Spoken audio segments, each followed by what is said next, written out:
이렇게 금요일 밤에도 또 하나님 앞에 기도하러 또 은혜 받고자 사모함으로 나온 여러분 한 분 한 분을 주님의 이름으로 환영하고 축복합니다. 오늘도 말씀 전하는 저나 듣는 여러분이 살아계신 하나님을 만나고 또 은혜 받고 또 새로운 영적으로 충만하여 믿음이 더욱 견고해지는 복 있는 귀한 시간이 되시기를 주님의 이름으로 간절히 축원합니다. 우리 옆에 분과 인사 나눌까요? 오늘 이 밤에도 너무너무 잘 나오셨습니다. 할렐루야, 잘 나오셨습니다. 네, 여러분, 하나님 살아계시잖아요.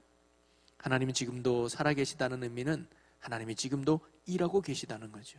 지금도 불가능을 가능케 하고 문제를 해결해 주시며 지금도 죽어가는 영을 살리는 생명의 역사를 지금도 하나님이 하고 계십니다. 세상은 변해도 사람은 바뀌어도 환경은 달라져도 하나님의 능력과 그분의 은혜는 변함이 없는 줄로 믿으시기를 바랍니다. 그런데 그 하나님은 바로 어떤 사람과 같이 일하느냐? 기도하는 사람과 일한다는 거예요. 다윗도 기도하는 사람이었고 요셉도 기도하는 사람이었고 바울도 기도하는 사람이었고 베드로도 기도하는 사람이고 하나님은 오늘도 기도하는 사람과 함께 구원의 역사를 이루어 가시는데, 그런 의미로 보면 오늘 특별히 금요일 밤마다 나와서 하나님의 앞에 간절히 나라를 위해서, 교회를 위해서, 또 성도들을 위해서 간절히 기도하는 여러분이 계시기에 오늘도 하나님이 이 제단을 통해서 복음의 역사를 이루어가고 이 나라, 이 땅 가운데 하나님의 나라를 확장해 가는 줄로 믿습니다. 여러분, 힘들고 어려워도 이 기도의 자리를 결코 놓치지 마시고 잃지 마시고 끝까지 믿음으로 이겨내셔서 늘 기도의 상급을 쌓아갈 수 있는 여기 계신 여러분 모두가 되기를 주님의 이름으로 간절히 축원합니다. 혹시 화면으로 보고 계신 분도 다음에 꼭 나오시면 좋겠어요. 그리고 옆자리 너무 많이 뵀으니 여러분 다음에 한번 오실 때는 꼭 한 사람 이상씩 한번 건면해서 우리 같이 기도하러 가자. 이럴 때 더 기도해야 된다. 당신 문제 있잖아. 하나님 도움 필요하잖아. 하나님 능력 강구하잖아. 기도하자. 우리가 옆 사람에게 같이 건면해서 다음에는 꼭 한 명씩 데리고 와서 우리가 더 하나님 앞에 무릎 꿇고 기도할 수 있는 저와 또 여러분의 모습이 되었으면 좋겠습니다. 우리는 이제 출애굽기를 이렇게 쭉 한번 살펴보려고 하는데요. 제가 출애굽기 말씀을 다시 이렇게 연구하고 시작한 이유는 지금 이 시대에 하나님이 주시는 또 필요한 말씀이 아닐까 생각이 들어요. 혹시 우리의 안일했던 마음을 하나님이 다시 일으켜서 신앙생활을 다시 출발하는, 다시 우리의 믿음을 곧비를 쪼이는 그런 은혜의 말씀이라 생각해서 출애굽기 말씀을 우리가 한번 살펴보려고 하는데요. 시간 주시는 말씀을 통해서 이 시대에 살아가는 믿음을 걷고 또 이 시대에 승리하며 살아갈 수 있는 우리 모두가 되기를 주님의 이름으로 간절히 축원합니다. 오늘 우리는 2장 1절에서요 10절까지 말씀을 읽었는데요. 여러분, 기적이라고 하면 어떤 일이 일어나는 것을 기적이라고 할까요? 사전적 의미는 상식을 벗어나 기이하고 놀라운 일을 기적이다라고 말합니다. 여러분, 오늘날에도 기적이 일어날까요? 일어나고 있죠. 쉽게 말하면 내가 할 수 없는 일들, 내가 감당할 수 없는 것들이 일어나는 것을 우리는 흔히 기적이라고 말하지 않습니까? 그런 의미로 본다면 성경은 수많은 기적의 이야기로 가득 들어있는 책이 성경책이지요. 그래서 세상 사람들이 성경을 믿지 못하는 이유가 거기에 있어요. 왜? 너무 말도 안 되는 이야기가 성경에 기록되어 있으니까. 상식적이지 않고 논리적이지 않은 정말 말도 안 되는 이야기가 넘쳐나는, 한마디로 말하면 소설과 같은 이야기라 해서 성경은 믿지 않아요. 당연하죠. 성경은 사람의 이야기가 아니라 살아계신 전능하신 하나님의 역사의 이야기이기 때문이죠.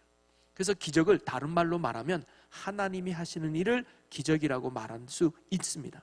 자, 그런데 우리가 하나님이 하시는 일을 기적이라고 말한다면 그것은 단순히 기적이 아니라 하나님의 섭리와 하나님의 뜻이 이루어진다라고 말할 수 있죠. 오늘 우리가 읽은 2장 1절에서 10절까지 말씀이 바로 기적은 하나님의 섭리의 역사다라는 것을 우리에게 가르쳐주는 사건 중에 하나죠. 자, 본문은 이스라엘 민족의 해방자 모세가 태어나는 장면이 기록되어 있는 말씀입니다. 그러나 그의 출생을 봤을 때 그가 태어날 수 있는 과정은 당시로서는 불가능한 일이었어요. 그런데 모세가 죽지도 않고 태어났고 잘 자랄 수 있다는 것이 뭐예요? 그 당시로 보면 기적이었단 말이죠. 모세의 출생을 기적이라고 말하기보다는 우리는 하나님의 섭리의 사건이라고 말하는 것이 어떻게 보면 더 정확한 말일지도 모르겠습니다. 우리는 그걸 아니까, 하나님이 모세를 어떻게 쓰실지, 하나님이 모세를 어떻게 세워갈지 우리는 아니까 모세가 태어나는 과정, 그가 자라는 과정, 그가 이렇게 모든 과정을 보면 우리는 야 정말 기적 같은 일이 일어났다라고 말하지만 그 뒷면은 뭐예요? 하나님의 섭리의 역사라는 사실을 우리는 알 수가 있습니다. 바로 우리가 기적이라고 말하는 것이 곧 하나님이 하시는 일이고 하나님이 하시라는 뜻이라고 우리가 말한다면, 그렇다고 해서 하나님이 하시는 일이라고 해서 사람은 아무것도 안 해도 되고 아무 일도 할 일이 없느냐? 절대 그렇지 않다는 겁니다. 하나님의 주권과 하나님의 사역을 우리가 강조할 때 그 안에서 행한 인간의 역할이나 그 자체를 부정하는 것은 타당하지 않다는 거죠. 즉 하나님이 알아서 하시니까 우리는 아무것도 안 해도 돼, 이건 절대로 옳지 않은 신앙의 고백입니다. 왜냐하면 하나님은 언제나 자신의 주권대로, 섭리대로, 또 계획대로, 은혜대로, 능력대로 자신의 일을 하지만 반드시 사람을 통해서 하신다는 사실을 우리는 알아야 돼요. 이것은 참으로 매우 중요하죠. 역사의 주관은 하나님이 하시지만 하나님은 사람을 도구 삼아서 구원의 역사를 이루어 가신다는 거죠. 오늘도 마찬가지입니다. 성경에도 보면 애굽에서 종노릇하고 있는 이스라엘 백성을 하나님이 구원하기로 작정하셨습니다. 그리고는 하나님은 누구를 사용하시는 걸? 모세를 사용하시잖아요. 그런데 모세가 이처럼 하나님의 일꾼으로 사용될 수 있었던 또 다른 근거가 있는데, 하나님이 모세를 세우기 위해서 누구를 사용하셨느냐? 바로 모세의 부모를 사용하셨다고 하는 사실입니다. 오늘 본문에는 모세의 부모가 누군지 이름이 나오질 않아요. 또한 모세의 누이도 이름이 오늘 본문에는 나오지 않습니다. 그래서 오늘 본문만 본다면 모세와 누이는 별로 중요하지 않게 생각할 수도 있을 것 같아요. 그러나 그렇지 않다는 거죠. 모세의 기적 사건 속에서 매우 중요하게 하나님 앞에 쓰임받은 인물이 바로 모세의 부모이기 때문입니다. 쉽게 말하면 모세의 부모가 하나님께 쓰임받았기 때문에 모세라고 하는 인물이 세워질 수 있었고, 그 인물 때문에 이스라엘이 구원의 역사를 이룰 수 있었다는 사실이죠. 자, 모세의 부모는 그 당시 하나님 앞에 쓰임받았다고 하니 뭔가 다른 사람에 비해서 특별하거나 굉장한 사람이었느냐? 절대 그렇지 않죠. 그들은 굉장한 사람들이 아니라 평범한 소심이었다는 겁니다. 자, 오늘 본문 첫 번에 보면 그 아버지와 아들이 다 레위 족속에 속해 있다라고 말합니다. 두 사람 다 모두 레위 출신이라고 말하죠. 이 레위 족속은 우리가 알다시피 이스라엘 백성의 12지파 중에 따로 땅을 차지하지 않고 하나님의 일을 맡아서 섬기는 족속으로 특별히 선택받은 족속이 레위 족속이었어요. 자, 그런데 언제까지나 그거는 가나안 땅에 있을 때, 하나님 백성으로 남아 있을 때 레위 족속으로의 가치가 있지만, 지금 이스라엘 백성들이 살고 있는 땅이 어디예요? 애굽 땅이에요. 남의 낯선 땅이에요. 그 땅에서 이스라엘의 족보가 무슨 소용이 있었을까요? 미국에서 한국 사람이 가서 내가 김씨 집안의 몇 대 자손이요, 미국 사람들한테 아무 의미가 없는 거예요. 이처럼 그들은 이민 생활하면서 평범한 그냥 포로 수준의 평범한 시민으로 삶을 살았던 지극히 평범한 사람들이 바로 모세의 부모들이었다는 것을 알 수가 있습니다. 자, 그러나 그들이 평범한 속에 있었지만 뭔가 거기에 있는 다른 이스라엘 백성들과는 다름이 바로 이 부모에게는 있었다는 거예요. 그 다름 때문에 하나님이 그들을 선택하고 하나님이 그들을 사용하셨다는 거죠. 그들은 다른 히브리 사람들과 같이 노예처럼 정해진 시간에 나가서 벽돌을 만들어야 되고 고된 일을 저녁 늦게까지 아마 했을 겁니다. 그러나 당시 그 땅에 와서 살았던 많은 이스라엘 백성들과는 모세의 부모는 다른 점이 있었다는 거예요. 그 다른 점을 하나님이 눈여겨보고 그들을 사용하셨는데, 그 다른 점이 뭐냐? 바로 그들의 믿음이었다는 것입니다. 하나님을 향한 믿음, 하나님 중심의 믿음이 바로 그를 하나님이 사용하셨게 하셨다는 거죠. 당시 애굽에 살던 이스라엘 백성들은요, 애굽 문화에 젖어서 우상 숭배에 깊이 빠져들어 있었습니다. 그러나 그 가운데서도 바로 이 모세의 부모만큼은 그런 애굽 문화에 빠지지 않고 우상에 빠지지 않았다는 것을 알 수가 있습니다. 그들은 바로 하나님에 대한 온전한 올바른 믿음을 가지고 있었던 것이 바로 모세의 부모들이었죠. 그들은, 즉 모세의 부모는 우리와 하나도 다를 바가 없는 지극히 평범한 사람들이었습니다.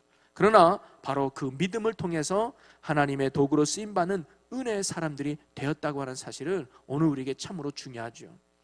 우리도 하나님의 은혜를 받고 싶어 하죠. 우리도 이 시대에 하나님 앞에 쓰임받고 싶은 믿음의 사람들이 되기를 원합니다. 근데 하나님이 쓰시는 사람은 뭔가 특별한 사람인가, 뭔가 뛰어난 사람인가, 뭔가 달란트가 많은 사람이 아니라 평범했지만 믿음을 가진 바로 모세의 부모와 같이 오늘도 믿음 있는 자를 하나님이 원하시고 믿음 있는 자를 하나님이 오늘도 사용하신다는 것을 여러분 굳게 믿으시기를 바랍니다.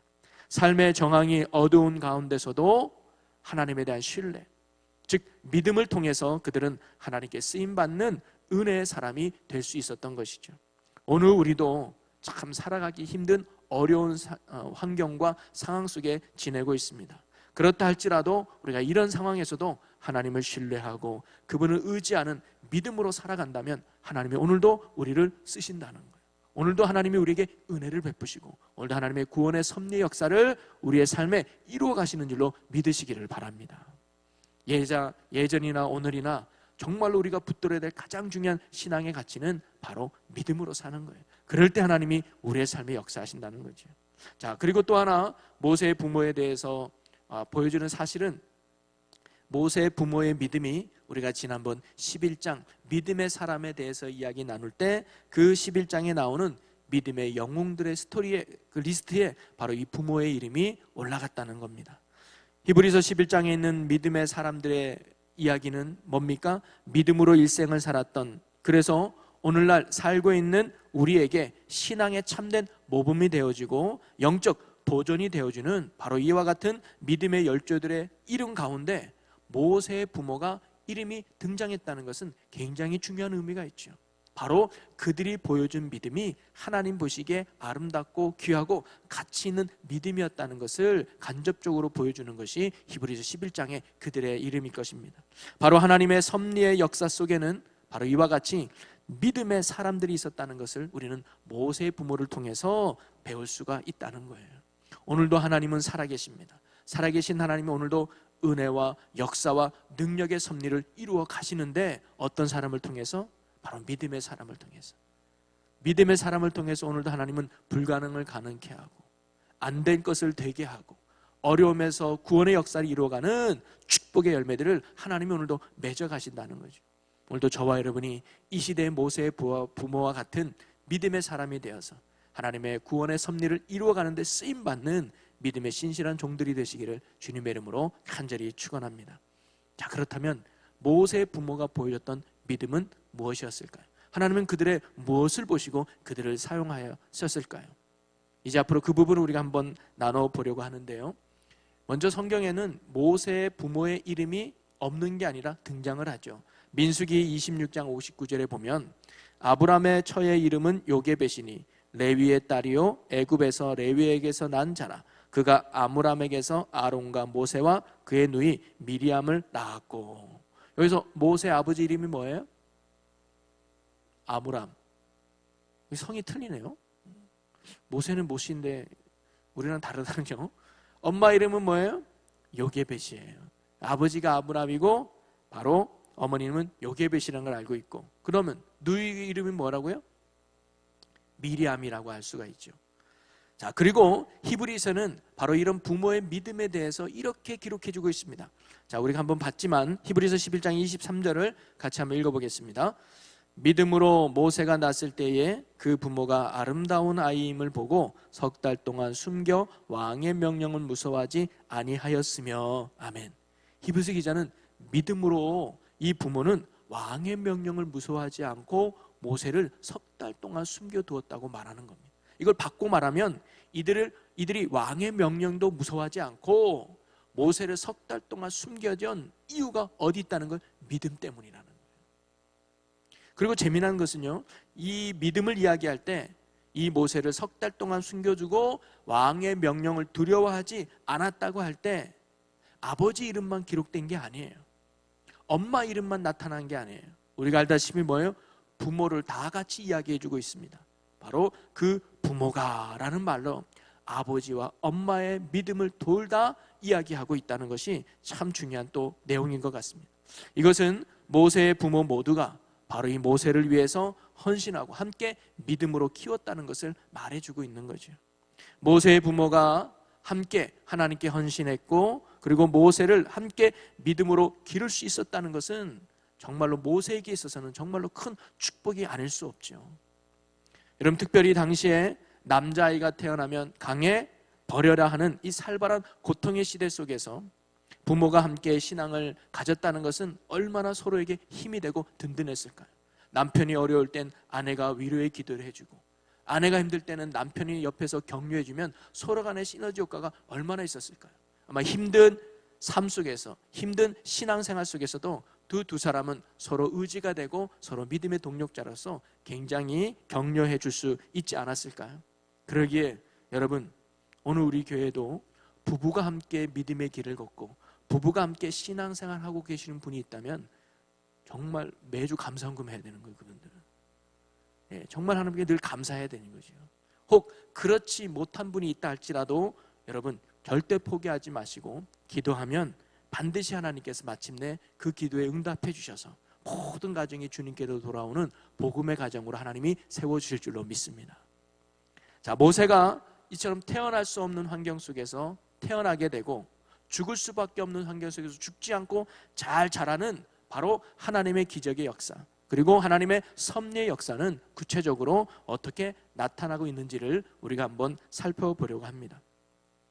여기서 우리는 하나님의 기적을 행했다고 하는 사실도 중요하지만, 하나님이 어떤 일을 이루었는가도 중요하지만, 하나님이 이 기적을 성취하기 위해서 그 과정 속에 모세의 부모의 믿음을 어떻게 사용하셨는가, 그들을 어떻게 하나님이 사용하셨는가, 그리고 그들이 보여주었던 믿음은 구체적으로 어떤 믿음이었는가, 그리고 그 믿음이 오늘날 이 시대를 살아가고 있는 저와 여러분에는 어떤 영적 교훈을 주는지를 우리가 주목해 볼 필요가 있다는 거죠. 그 내용들을 오늘 저와 함께 나눠보려고 하는 겁니다. 그래서 저는 오늘 이 출애굽기 2장 1절에서 10절까지 말씀을 두 번 나눠서 여러분과 함께 나누려고 그래요. 오늘 한 번 하고 다음에 한 번 나눠서 모세의 부모가 보여줬던 믿음이 무엇인가, 또 하나님은 그들의 믿음을 통해서 어떤 섭리와 구원의 역사를 이루어 갔는지를 살펴보면서 저와 여러분이 이 시대를 살아감에 있어서 믿음의 영적 도전을 얻고 이 시대의 부모와 같은 믿음을 통해 하나님의 섭리와 구원의 능력을 이루어갈 수 있는 축복의 주인공들이 되시기를 주님의 이름으로 간절히 축원합니다. 자, 그러면 오늘 첫 번째로 이 모세의 부모가 보여준 믿음, 그리고 하나님은 그들을 어떻게 사용하셨는가. 첫 번째는 이들이 모세라는 아이를 낳았을 때 모세의 부모는 이 아이를 믿음으로 함께 양육할 것을 결심했다는 거예요. 즉 키울 것으로 결심했다는 것, 이것이 첫 번째로 이들이 보여준 믿음의 모습이었습니다. 여러분, 우리가 애 낳으면 키우는 건 당연한 거 아닙니까? 라고 말할 수 있지만 우리가 알다시피 그 당시에는 이런 결심이 굉장히 쉬운 결심이 아니라는 걸 알 수가 있죠. 왜냐하면 그 당시 애굽을 알지 못하는 왕이 등장을 해서 히브리 사람들을 핍박하기 시작합니다. 첫째는 아주 힘든 일을 시켜서 애를 못 낳게 했는데 애가 숨풍숨풍 나와요. 그리고 두 번째는 산파를 통해서 남자아이가 태어나면 죽여라 했지만 이 산파들도 하나님을 두려워하는 자들이라 그러지 못하고 남자아이를 살려줘요. 그랬더니 세 번째로 애굽 왕이 말하기를 이제는 남자아이가 태어나면 강에 버려라. 여러분, 첫 번째와 두 번째는 간접적인 살인이었어요. 왜냐하면 괜히 직접적으로 했다가 히브리 사람들이 들고 데모라도 하면 이거 큰일 나니까 몰래 죽이려고 했는데 이제는 대놓고 없애는 거예요. 남자아이가 태어나면 강에 버려라. 그렇지 않으면 그 가정이 다 큰일 난다. 이게 왕의 명령이었단 말이죠. 그러면 그 당시 모세의 부모도 모세가 태어나면 법에 따라서 강에 버려야 되는 게 법을 지키는 그들의 모습이었는데, 그걸 어기면은, 그래서 모세를 숨겨두면 들키게 되면 큰일 나는 거죠. 모세만 빼앗기는 것이 아니라 숨겨졌던 그 가족도 다 몰살을 당해야 되는 큰 위기가 닥치게 되는 겁니다.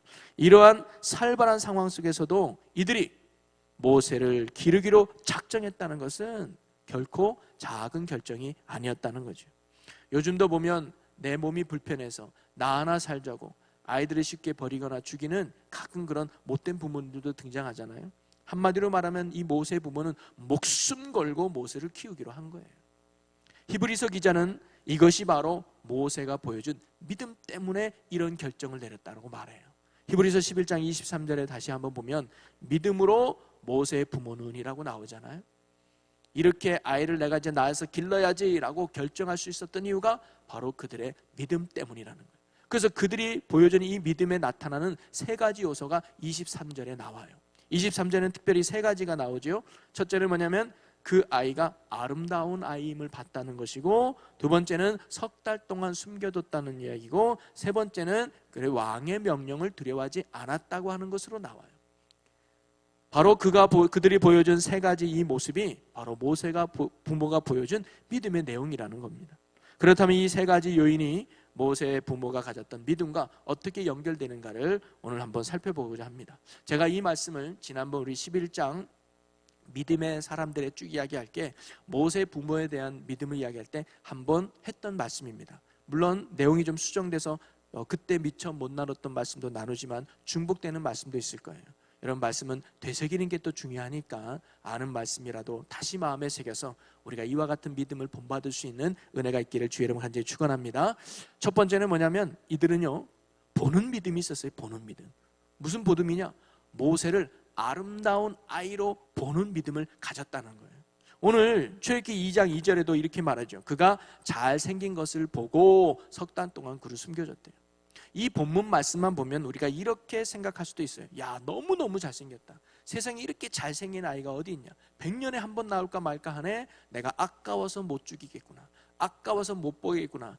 내가 잘 키워봐야지 라는 마음으로 우리가 생각할 수 있지만 이것은 그런 의미의 잘생김이 아니었다는 거예요. 히브리서 11장에도 보면 아름다운 아이라는 표현을처럼 여기서 말하는 잘생긴, 아름답다라는 이 의미는 뭐냐면 단순히 겉모습이, 얼굴이 반듯하고 잘생겼다 이런 의미를 나타내는 것이 아니라 보기에 합당한 의미가 바로 이 단어 속에 담겨져 있는 거예요. 바로 이 모세의 부모는 이 모세가 아름다운 아이라고 본 이유는 뭐냐면 모세가 하나님 앞에 합당한 아이라고 모세의 부모가 여겼다는 거예요.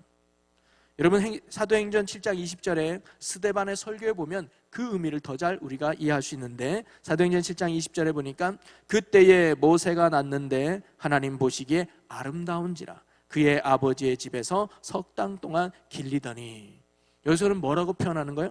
하나님이 보시기에 아름다운지라. 여기서 중요한 게 뭐냐면 하나님이 보시기에 이 말이에요. 즉 모세의 부모는 자기 마음에 들어서 이 모세를 키우려고 했던 것이 아니라 하나님이 보시기에 합당한 아이였기 때문에 하나님이 보시기에 존귀한 아이였기 때문에 하나님이 보시기에 귀한 아이였기 때문에 뭐예요? 키우기로 작정한 거예요. 내가 좋아서 내가 편해서 이 아이를 키우려고 하는 것이 아니라 하나님이 보시기에 좋아하기 때문에 이 아이를 키우는 믿음의 결단을 바로 모세의 부모가 했다는 것입니다. 여러분 모세의 부모는 어떻게 이런 확신을 가질 수 있었을까요? 도장을 찍어놨을까요? 얘는 내가 이렇게 지도자로 삼을 거다라는 이렇게 뭔가 이렇게 표시가 있었을까요? 물론 어떤 학자는 그렇게 말하기도 합니다. 성경에는 기록되어 있지 않지만 모세가 태어나기 전이나 모세가 태어났을 때 하나님의 계시가 있지 않았겠는가? 이 아이는 앞으로 이스라엘 백성을 이끌어낼 영적인 지도자가 될 것이다라는 하나님의 계시가 있었기 때문에 이 부모가 이렇게 격심하고 키운 게 아닌가라고 보는 분도 있어요. 그러나 제가 지난번 설교 때도 말씀하셨지만 그것도 있겠지만 그것보다는 하나님의 말씀에 대한 확신이 이 부모에게 있지 않았을까요? 여러분 하나님이 과거에 아브라함에게 너희 민족이 애굽의 종이 되어서 이방인의 종이 되어서 지내다가 40년 후에 내가 그들을 구원해 낼 것이다 라는 말씀을 이미 이들이 노예 생활할 때 전에 아브라함에게 줬단 말이죠. 이 모세의 부모는 아까 뭐랬어요? 믿음 있는 부모라고 그랬잖아요. 하나님을 알고 있는 부부고 하나님을 믿는 부모예요. 그래서 즉 하나님에 대한 믿을 때 뭘 믿겠어요? 말씀을 믿는 거예요. 하나님은 살아계시지, 우리 민족을 사랑하고 우리 민족을 구원하시는 하나님이시지. 그러면 그 하나님에 대한 말씀을 묵상했을 거예요. 야 400년 되면 하나님이 이 나라를 다시 구원한다 그랬는데 이제 그때가 온 거구나. 그러면 이 아들이 하나님의 지도자가 되기를 기도해야지. 이 자녀가 하나님의 일꾼이 되기를 우리가 사모해야지. 그런 말씀을 붙들고 내가 낳은 이 아들이 앞으로 하나님의 그 영적인 뜻을 이루는 영적 지도자가 되기를 소망하는 마음에 이 아이를 뭐예요? 하나님의 합당한 아이로 여기지 않았을까? 저는 그런 믿음이 있습니다. 여러분 사람들이 보기에는 지극히 평범하고 별 볼 일 없는 자녀라 할지라도 하나님이 보시기에 누구보다 귀하고 존귀한 자녀라는 믿음과 확신이 바로 뭐예요? 목숨 걸고 이 아이를 키우는 결단으로 나아가게 했다는 겁니다. 바로 하나님의 관점으로 하나님의 시선으로 이 아들을 바라보았다는 것이 이들이 가졌던 첫 번째 믿음의 모습이죠. 여러분 우리도 우리가 낳은 자녀가 앞으로 하나님께서 어떻게 쓰실지 모르는, 하나님께서 존귀하게 여기고 하나님께서 귀하게 여기는 자녀라고 하는 이 믿음과 확신이 우리에게 있다면 하나님은 그 자녀를 통해서 놀라운 일들을 이루어 가실 줄로 믿습니다. 또 우리가 섬기는 이 교회가 하나님께서 이 시대에 쓰실 귀한 믿음의 재단이라고 하는 확신과 소망을 가지고 우리가 열심히 섬긴다면 이 재단을 통해서 하나님께서 이 시대에 위대한 복음의 역사를 이루어 가시는 방주의 교회로 하나님이 쓰실 줄로 믿습니다. 바로 하나님께서 모세를 쓰셨던 이유는 물론 하나님의 섭리가 있겠지만 바로 모세 부분에 그 믿음이 있지 않았을까요? 하나님, 이 아이는 보통 아이가 아닙니다. 하나님께서 보내주신 아주 귀한 아이입니다. 이 아이를 통해서 하나님이 쓰여주옵소서, 이 아이를 통해서 하나님이 나타내 주옵소서라고 목숨을 걸고 이 아이를 하나님이 보시기에 합당한 아이로 키웠기 때문에 하나님이 그 믿음을 통해서 하나님의 구원의 역사를 이루어 가셨다는 거죠. 그러기에 여러분, 오늘 우리도 사람의 시선이 아니라 하나님의 시선으로 모든 것을 바라볼 수 있는 믿음의 눈으로 살아갈 수 있는 저와 여러분이 되기를 주의 이름으로 간절히 축원합니다. 우리가 우리 자신을 바라볼 때도 사람의 눈으로, 야, 너 왜 이것도 못해? 너 왜 이것도 부족해? 너 이것도 잘 안 되네? 사람의 눈으로 부족한 것만 보는 것이 아니라 하나님의 눈으로 나를 위해서 십자가에 져서 죽기까지 하나님이 사랑하신 존귀한 자이구나 라는 믿음으로 가진다면, 그리고 여러분이 낳은 자녀를 바라볼 때 하나님이 내게 허락한 믿음의 귀한 자녀구나라고 바라본다면, 또 우리가 섬기는 이 교회가 하나님이 정말로 사랑하고 섬기는 교회라는 믿음과 확신이 있다면 그 믿음을 통해서 하나님이 오늘도 우리의 삶에, 우리의 가정에, 또 이 재단에 놀라운 구원의 섭리를 이루어 가실 줄로 믿습니다. 두 번째로 이들이 했던 행동은 뭐냐면 아름다운 아이임을 봤어요. 야, 하나님께 합당한 아이임을 봤어요. 그리고는 이들이 두 번째로 가졌던 믿음의 태도는 뭐냐면 석 달 동안 숨겨주었다는 겁니다. 여러분, 왜 하필이면 석 달이었을까요? 여러분 잘 알죠? 애가 태어났을 때는 원래 목소리도 크지 않고, 그러니까 이제 점점 크면 먹는 양도 많아지고 소리가 점점 크니까 이 아이가 들킬 확률이 점점 커지니까 석 달 동안 숨겨두었겠죠. 또 우리나라도 보면 백일떡 같은 거 하잖아요. 석 달이면 100일 아닙니까? 그 백일떡 하는 이유가 뭐죠? 옛날에는 100일 이내에 아이들이 많이 죽었어요. 그래서 100일 동안 산 것도 너무 감사하다고 해가지고 이게 떡도 돌리고 그러지 않았습니까? 그래서 아마 이 부모에게는 이 아이가 태어나서 강에 버리든지 아니면 태어나서 죽을지도 모르지만 내가 이 아이가 살아있는 동안, 내 품을 떠날 때까지는 내가 이 아이를 정성껏 키워야지 하는 마음이, 그래서 석 달 동안 이들을 품고 키우지 않았을까요? 그러면 석 달 동안 숨긴 것과 모세의 부모의 믿음과는 어떤 관계가 있을까요? 여러분, 석 달을 숨겼다는 것은 어떤 의미가 있냐면 그들이 모세를 기르기 위해서 당시 부모로서 할 수 있는 최선을 다했다는 것이 바로 석 달 동안 숨겼다는 의미입니다. 바로 그들은 믿음으로 하나님을 신뢰함으로 그들이 할 수 있는 데까지 최선을 다한 거예요. 그게 바로 믿음이 갖는 속성 중에 하나가 성실함, 최선이기 때문입니다. 우리는 이런 상황을 한번 생각해 볼 수도 있잖아요. 모세의 부모가, 이제 모세가 하나님께서 쓰실 사람인 걸 알았어요. 하나님께 합당한 아이인 걸 알았어요. 이 아이를 통해서 하나님이 놀라운 일들을 이루실 소망과 확신이 있었어요. 자, 그렇다면 이 모세가 태어나자마자 나일강에 버리면서 주여 믿습니다라고 할 수도 있지 않을까요?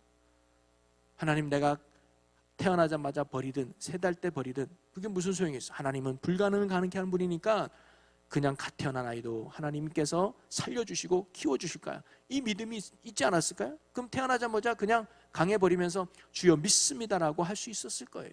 그런데 그들의 부모는 절대 그렇게 하지 않았습니다. 오히려 자신들이 키울 수 있는 데까지, 자신들이 품을 수 있는 데까지 최선을 다했다는 것을 석 달 동안 숨겼다는 의미 속에 담겨져 있는 거죠.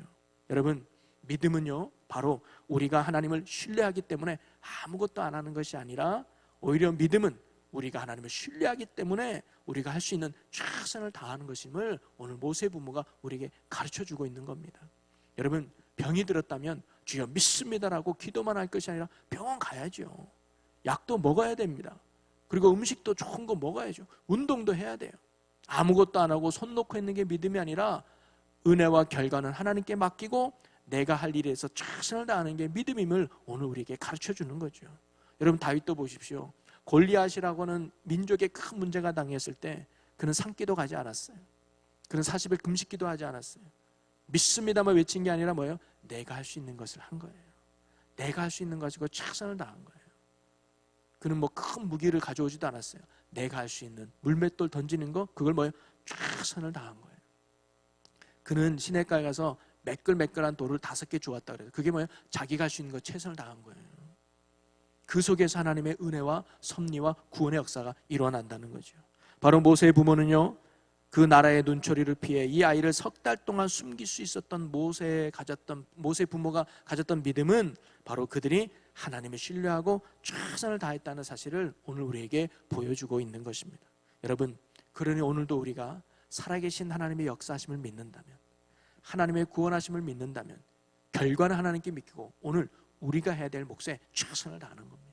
기도의 자리에 최선을 다하시고요, 말씀의 자리에 최선을 다하시고요, 예배의 자리에 최선을 다하시고요, 부모는 부모로서, 자녀는 자녀로서, 학생은 학생으로서, 또는 우리의 직분자는 직분자로서 내가 할 일에 최선을 다하는 거예요. 그러면 하나님의 때에 가장 좋은 것으로 섭리하시는 하나님의 능력을 경험하게 될 줄로 믿습니다. 그리고 마지막 3번째로 모세의 부모가 보여줬던 게 뭐냐면 왕의 명령을 두려워하지 않았다는 거예요. 사실 모세 부모는요, 바로 왕을 두려워할 수밖에 없는 상황 아닙니까?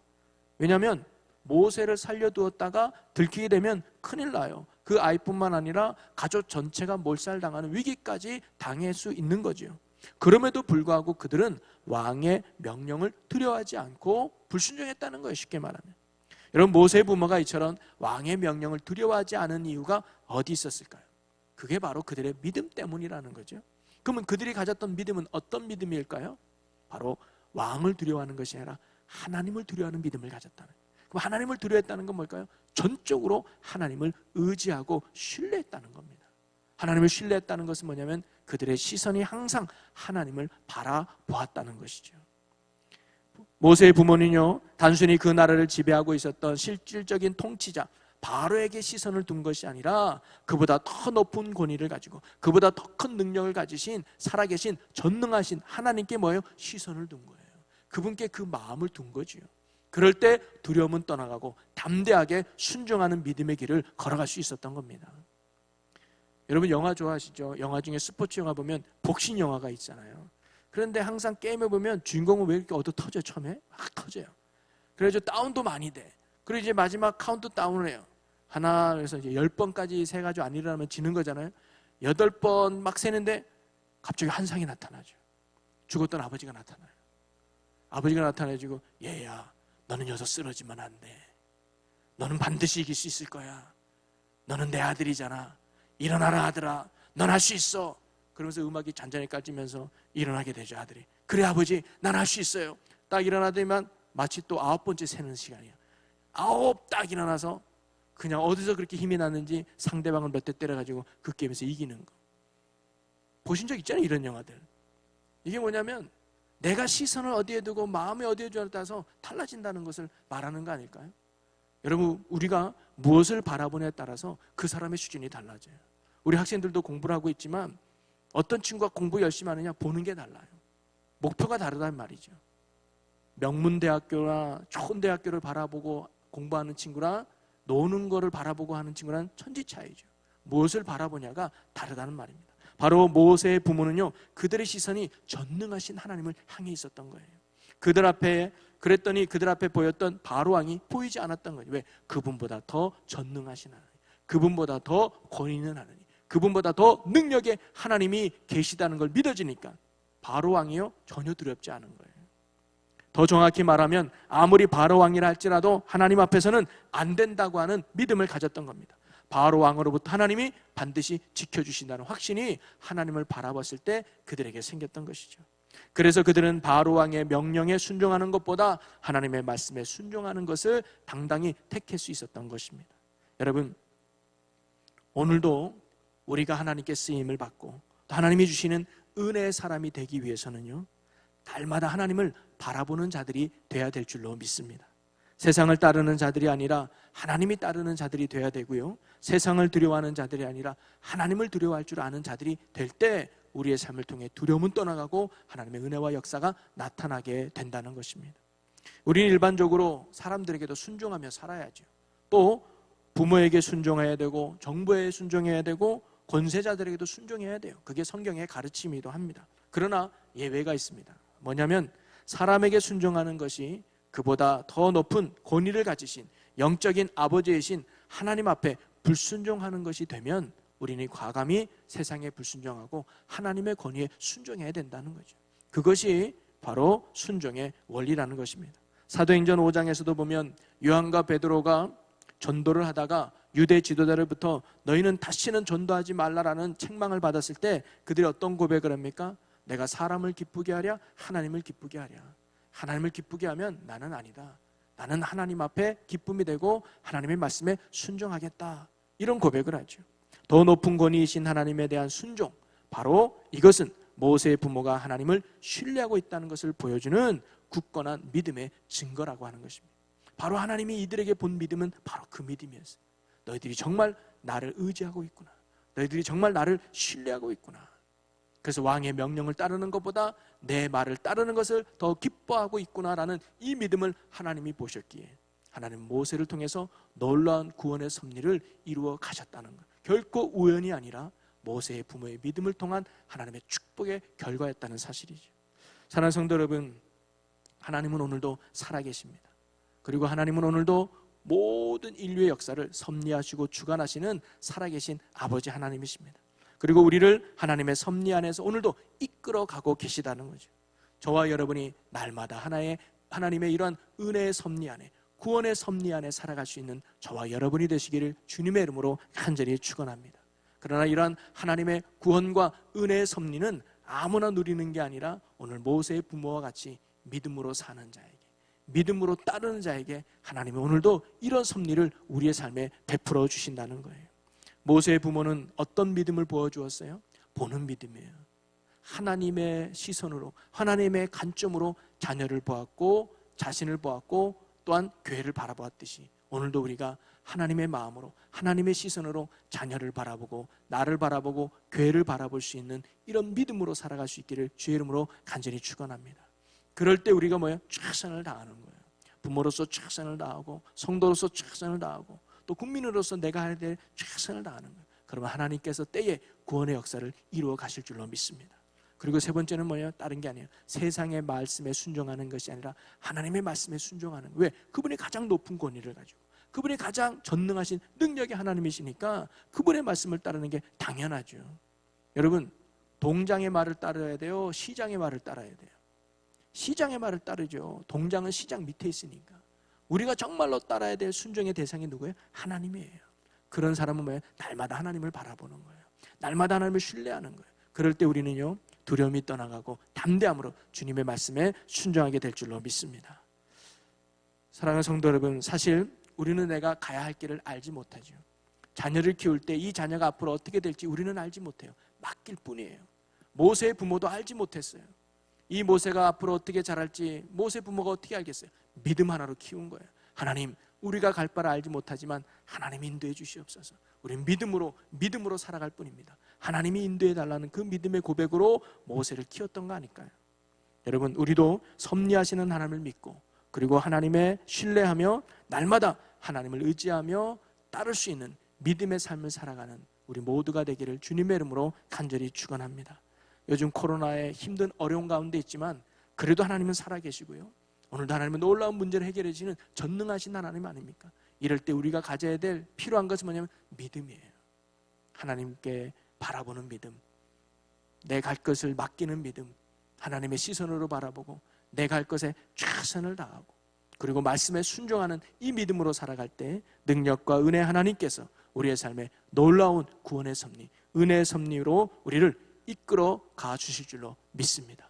우리가 그런 축복의 삶을 살아가는 우리 행복한 주의 성도 여러분이 되시기를 주님의 이름으로 간절히 축원합니다. 우리 기도하겠습니다. 하나님, 오늘도 살아서 우리를 은혜의 섭리 안에서 이끄시는 하나님을 찬양합니다. 우리가 하나님의 섭리의 역사에 동참할 수 있도록 모세 부모와 같은 믿음으로 살아가는 저희들이 되게 하여 주시옵소서. 하나님의 시선으로 자녀들을 바라보고 교회를 바라보고 내 자신을 바라보게 하여 주옵소서. 그래서 내 자신이, 우리 자녀들이, 그리고 우리 교회가 하나님 보시기에 얼마나 귀하고 아름다운지를 깨닫는 믿음으로 살게 하여 주시옵소서. 그리고 하나님을 신뢰하며 내가 해야 할 일에 최선을 다하게 하여 주옵소서. 결과는 하나님께 맡기고 그 과정에 성실한 저희들이 되게 하여 주옵소서.